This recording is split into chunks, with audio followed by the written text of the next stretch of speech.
ambil dulu.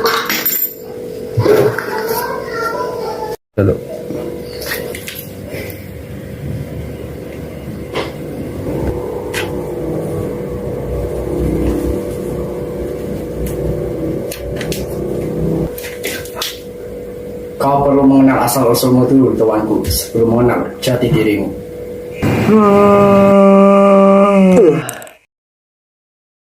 Coba kau lihatlah di depanmu itu, tuanku. Siapa kau? Apa maksudmu? Apa kau bisa membaca ini? Hei, yang benar saja. Kemana kau membawaku pergi? Tenanglah sebentar. Aku adalah pelayan selanjutnya untuk keturunan keluarga Mataram. Dan kau adalah keturunan dari keluarga Mataram. Omong kosong. Manusia seperti diriku tidak ada gunanya. Aku bahkan tidak tahu jati diriku sendiri. Maka dari itu, aku akan membimbingmu di sini untuk memberitahumu seluruh kerajaan dari Mataram atau yang biasa disebut dengan kerajaan Medang. Kau sekarang lihatlah di depanmu itu, tuanku. Kedua batu itu. Ya benar, batu yang satunya itu bernama Prasasti Canggal.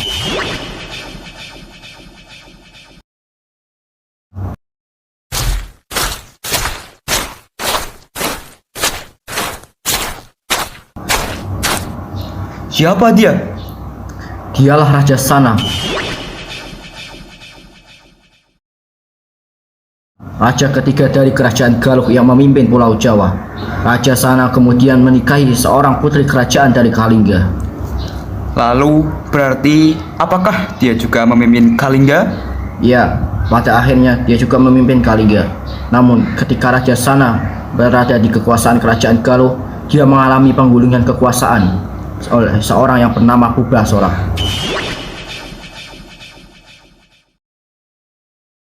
Lalu dari mana asalnya kerajaan Mataram itu? Ketika masa Raja Sana digulingkan, lahirlah seorang anak yang bernama Raja Sanjaya.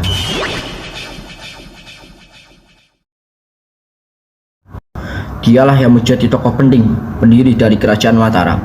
Namun sebelum itu, Raja Sanjaya mengembalikan kekuasaan kerajaan Galuh dari para pengkhianat ayahnya. Lalu bagaimana kabarnya dengan Kalingga itu sendiri? Pada akhirnya, sesuai yang tertulis di Prasasti Canggal, sebelum Raja Sanjaya meneruskan kerajaan Kalingga, dia sempat menjadi pemimpin dari kerajaan Galuh. Namun, dia menyerahkan kekuasaannya kepada cucu dari Purbasora, hingga akhirnya dia meneruskan kerajaan dari Kalingga. Kenapa sekarang ada dua prasasti? Kedua prasasti itu menekankan bahwa pendiri dari kerajaan Mataram adalah Raja Sanjaya. Maksudnya apa ini? Bukannya Raja Sanjaya memimpin kerajaan Kalingga? Memang awalnya dia memimpin Kalingga, namun Kalingga terpecah belah menjadi dua, yaitu kerajaan Keling dan kerajaan Medang yang diawali oleh Raja Sanjaya.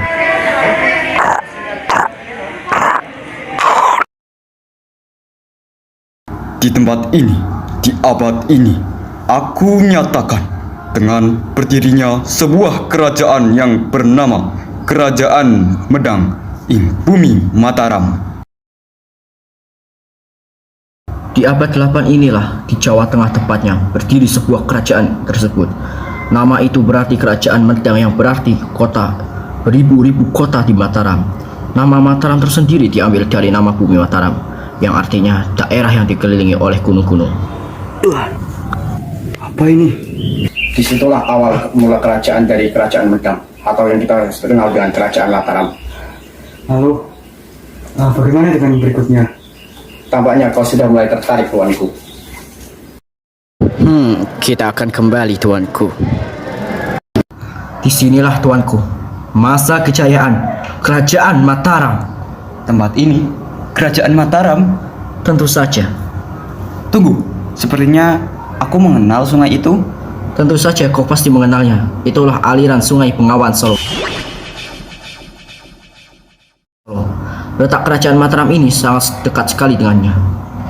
Dengan adanya aliran Sungai Bengawan Solo ini, berdasarkan prasasti Wonogiri yang kau bisa lihat itu, bahwa penduduk aliran sungai diperintahkan untuk menjamin kelancaran arus lalu lintas perdagangan. Mengapa mereka melakukan itu? Karena cobalah kau lihat prasasti yang satunya. Itu bernama Prasasti Purworejo. Di dalamnya, Raja memerintahkan untuk membuat pusat-pusat perdagangan, sehingga 3 tahun berikutnya Raja memerintahkan para penduduk aliran sungai untuk menjaga aliran-aliran sungai. Apakah mereka hanya mengandalkan sektor perdagangannya saja? Tidak juga, karena mereka tinggal di wilayah sungai membuat tanah mereka subur, sehingga mereka juga bercocok untuk pertanian. Kerajaan Mataram juga dikenal dengan keunggulan dalam pembangunan candi-candi. Selain itu, di masa ini, candi-candi menjadi saksi kehidupan antara harmonis antara dinasti Sanjaya yang beragama Hindu dan juga dinasti Shailendra yang beragama Buddha. Candi seperti apa?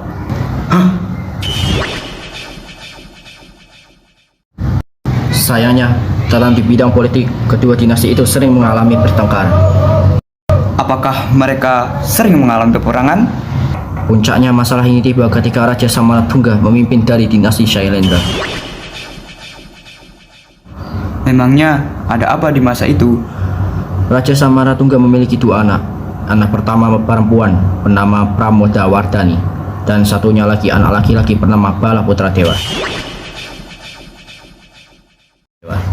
Biar ku tebak, masalahnya pasti hak kekuasaan, bukan? Ya benar tuanku, sang raja lebih memilih Prawardhani anak perempuannya. Hal itu membuat Balaputra Dewa sebagai anak laki-laki merasa lebih berhak dan dia pun iri.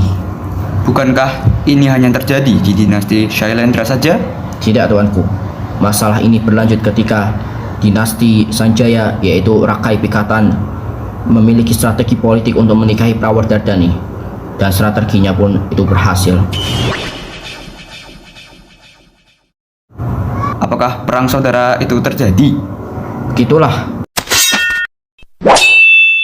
Kau bisa melihat candi itu? Candi Boko.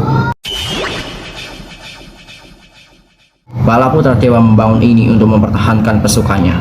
Namun pada akhirnya dia kalah, yang menyebabkan Balaputra Dewa melarikan diri ke kerajaan Sriwijaya. Kenapa masalah ini jadi semakin membingungkan? Memang kerajaan Sriwijaya nantinya akan menjadi penyebab utama runtuhnya kerajaan Mataram. Bagaimana dengan dia? Rakai Pikatan. Lelaki itu, dia berhasil menyatukan kedua dinasti. Hal itu dibuktikan dengan adanya candi Hindu di Candi Borobudur dan juga candi Buddha di Candi Prambanan. Jadi Balaputra Dewa lah yang menjadi pemicu Sriwijaya yang akan menghancurkan Mataram itu sendiri. Ya, kau benar. Namun di abad 10, ketika masa kepemimpinan oleh Raja Empu Sindok, kekuasaan kerajaan Mataram pindah ke Jawa Timur. Semua prajurit, dengarkanlah aku. Hari ini kita akan memindahkan kekuasaan kita ke daerah Jawa Timur. Tuanku, kenapa kita harus pindah? Diam kau. Banyaknya bencana alam dan serangan dari Sriwijaya, itulah alasanku memindahkan kita. Baik tuanku, maafkan hamba. Begitulah yang dijelaskan di Prasasti Turian. Prasasti inilah yang menjadi bukti kepindahan Busindok ke Jawa Timur. Keruntuhan semakin dekat, bukan? Ya, Busindok mewariskan kekuasaannya kepada seorang pemimpin yang bernama Dharmawangsa. Selama kepemimpinan Dharmawangsa, kerajaan Medang maju sekali dari segi ekonomi maupun segi pendidikannya. Itulah yang diceritakan di Prasasti Ujung Langit yang kau bisa lihat di sana. Sepertinya Mataram sudah berkembang. Bahkan mereka berani bertempur melawan Sriwijaya. Ya, kau benar. Prasasti Ujung Langit juga menjelaskan pertempuran antara Dharmawangsa dan juga Raja Warmadema. Raja Warmadema itu tersendiri adalah pemimpin dari kerajaan Sriwijaya.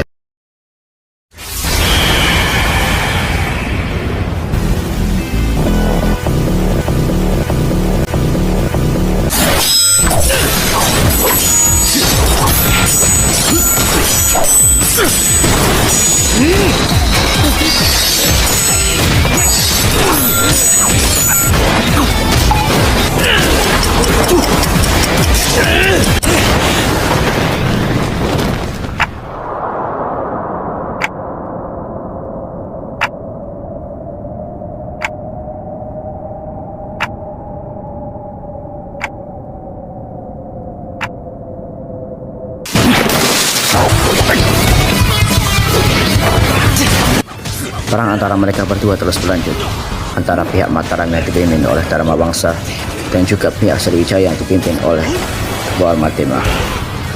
Mereka berdua bertarung dengan sungguh-sungguh hingga sampai titik darah penghabisan mereka, hingga salah satu dari mereka harus ada yang kalah. Raja Warmadema yang terluka akibat kekalahan, akhirnya dia memutuskan mundur dari peperangan. Lalu, apa yang raja itu rencanakan? Warmadema mencari sekutu untuk mengalahkan kerajaan Medang, hingga akhirnya sesuai dengan prasasti puncangan yang kau lihat itu, terjadilah peristiwa Pralaya. Raja Warmadema yang sudah memiliki sekutu berencana akan balas dendam pada kerajaan Medang. Namun di antara sekutu itu ada yang bernama Raja Urawari dari kerajaan kecil yang bernama Kerajaan Wara. Raja Warmadema, saya mendengar akan ada kabar kerajaan Medang mengadakan sebuah pesta pernikahan. Bagaimana jika kita menyerang pada waktu itu? Tentu saja, akhirnya pertarungan ini kita akan menang. Akhirnya ketika Dharma Wangsa sedang berpesta pernikahan untuk anaknya, tiba-tiba mereka diserang oleh Raja Warmadema dan sekutunya. Mataram yang tidak siap pun mereka mengalami kekalahan telak, dan akhirnya terjadilah pembumi hangusan Mataram.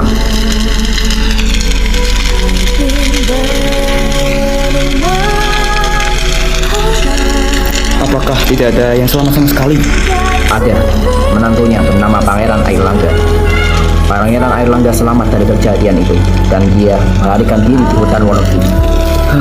Betapa malangnya dia ini. Kau jangan remehkan dia. Tidak mungkin. Apa yang terjadi dengan Mataram? Ini mustahil. Mengapa? Mohon, katakan ini hanyalah mimpi. Mimpi burukku. Mereka semua sudah kiat. Pangeran Airlangga kemudian bangkit, dan dia dengan pasukan-pasukannya mengalahkan kerajaan-kerajaan lainnya. Bahkan pada akhirnya dia berhasil mengalahkan kerajaan Sriwijaya yang bermarkas di bumi Mataram. Aku kembali Mataram. Ya,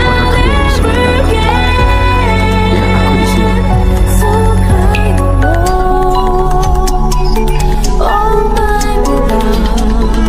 Percayalah padaku Airlangga, aku tidak ada hubungannya dengan semua ini. Mohon percayalah. Diam kau, bohong. Dharma Wangsa, balasanmu sudah kubalas. Iya, sudah mati. Akhirnya, aku berhasil mendapatkan tanah ini. Kematianmu tidak sia-sia. Semuanya, dengarkan aku. Mau bagaimanapun, kerajaan Mataram sudah runtuh. Di sini, aku mendirikan kerajaan baru yang kuberi nama Kerajaan Kahuripan. Namun, benar tuanku, kau memang sudah benar. Namun, di masa kerajaan Mataram Islam, terdapat seorang Panembahan Senopati yang mendirikan sebuah kerajaan yang dinamakan Kerajaan Mataram Islam. Kerajaan ini tidak ada hubungannya dengan kerajaan Mataram kuno, karena kerajaan Mataram Islam adalah kelanjutan dari kerajaan Demak, sehingga tidak ada hubungannya. Oh, jadi begitu. Karena ada dua kerajaan di wilayah yang sama, namun berbeda masa, maka kerajaan Medang disebut Kerajaan Mataram kuno.